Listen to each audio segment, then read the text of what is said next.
Subscribe खालामनो दाबाव। खुलुमबाय। हेलौ लोगोफोर, आथिखालनि मुगा इन्टारनेटनि मुगा। इन्टारनेट रोङाबा जेबोआनो जाला। अदेबानि कम्पिउटारखौबो रोंनांगौ। कम्पिउटार नङाब्ला जुगानो जौगाला। कम्पिउटारजों समान समान मबाइलाबो बयनिबो हाथे हाथे। मबाइल गंसेयाबो आजिखालि कम्पिउटारनि समान केपासिटि दं। कम्पिउटाराव मावनो हानाय खामानिखौ जों मबाइलजोंबो मावनो हायो। मबाइल आरो इन्टारनेट नङाब्ला दानि सुबुंफोरा समखौनो हगार हरनो हाला रखम जाना थाबाय। बिदि खेत्रआव जों मबाइल, कम्पिउटार, इन्टारनेट सब रोंजोबनो गोनां जायो। दिनै आं बेखौनो फोरोंगोन। मुलुगनि गोमोथाव मोनब्रै वेबसाइटखौ आं दिन्थिगोन।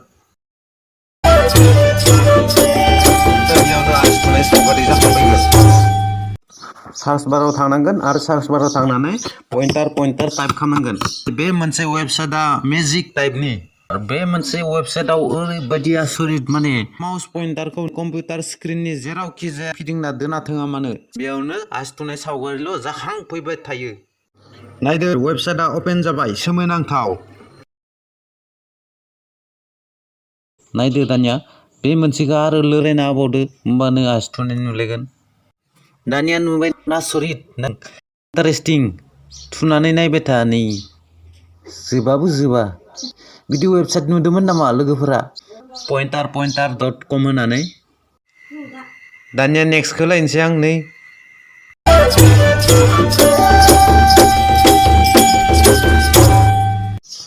दानिया बिनिख्रुइ बांसिन इन्टारेस्टिं लाबोदों आं। गोमोथाव। जेब्ला zoomquill.org लिरगोन, जुम जालांबायानो थागोन मोनसे उनाव मोनसे। जोबाबो जोबा, लामा गैला रखमसो मोनलायलाङो। खिन्थु गोजाननिफ्राय फैयो पात्ताखौनो मोना। माने नाहरबाय था, जोबनोसो रखम मोनो, जोबानो। ओरैबायसा मोनसे उनाव मोनसे फैबाय थायो।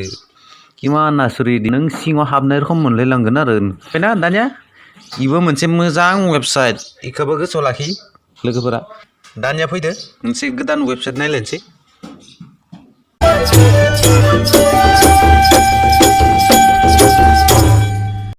बेयाव टाइप खालामनांगौ फेक वेभार। जिखि जाया सावगारिखौनो माने जों इयाव फ्लेगनि डिजाइन होजायो आरो। अपेन जानाय लोगो लोगो बे मोनसे लिंकआव क्लिक खालाम। दानिया नायदो, नै फ्लेग मोनसे बिरबाय थानाय नुदों ना? बे फ्लेगखौ माने जोङो मा खालामनो हायो? दानिया नायदो, बेयाव दा जेनेबा इंराजफोरनि फ्लेगआ बिरबाय दोङो ना?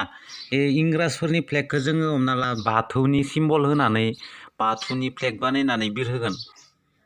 दानिया फाइलाव थांदो, फाइलाव थांनानै अपेन खालामदो, अपेन खालामनानै नायदो। दानिया जिखि जाया मोनसे सावगारि सिलेक्ट खालामबानो जाबाय। पिक्सारखौ थियायोबा थियायै जागोन, गोलावैयोब्ला गोलावै जागोन। पिक्सारखौ सिलेक्ट खालामखांनानै अपेनाव क्लिक खालाम। जाबाय दानिया। नायदो, दानिया बिरबायना? माबोरै नुदो दानिया? बर'नि अरिजिनेल फ्लेग बादि नुथारबाय दासो। बिदि खालामनो सोलों, गोसोआव लाखि। दानिया नेक्स्टखौ लायनोसै आं। नै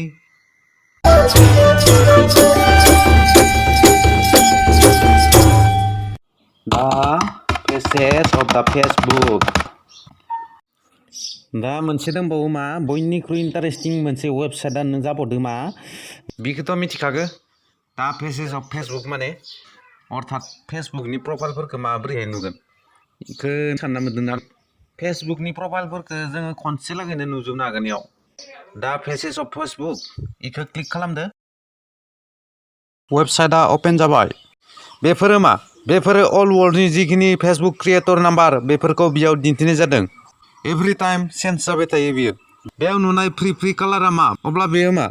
गोदो गोदायनि black and white TV screen नामा इयो? टिभि स्क्रिन नङा लोगोफोर बेयो। बेखौ जों जेब्ला जुम खालामना नायगोन बेखौ अब्लासो मिथिना मोनगोन। बेयो माने साफ्रोमबो मानसिया खुलिना दोननाय प्रफाइल पिक्सार गोजा। साफ्रोमबोनि प्रफाइल पिक्सारखौ जों बेयाव फिसा फिसा नुनायखाय black and white TV free बादि नुयो गोजाननिफ्राय।